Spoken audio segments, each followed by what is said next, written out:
ঝিনাইদহে পূর্ব শত্রুতার জের ধরে এক কৃষকের ৩ বিঘা জমির ৭৫০ কলাগাছ কেটে দিয়েছে প্রতিপক্ষরা।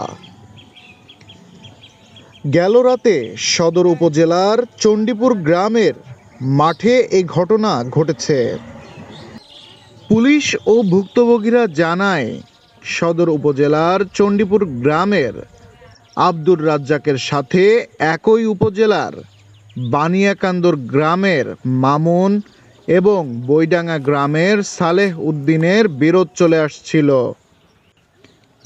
আব্দুর রাজ্জাকের বিরোধপূর্ণ জমি লিজ নিয়ে চণ্ডীপুর গ্রামের কৃষক আল আমিন কলার আবাদ করছিল। গেল রাতে মামুন ও সালেহ উদ্দিনের লোকজন ওই জমির সকল কলাগাছ কেটে দিয়েছে। কিছুদিনের মধ্যে জমির কলা বিক্রি শুরু করত কৃষক আল আমিন। এতে তার প্রায় ৪ লাখ টাকা ক্ষতি হয়েছে বলে দাবি ভুক্তভোগীর।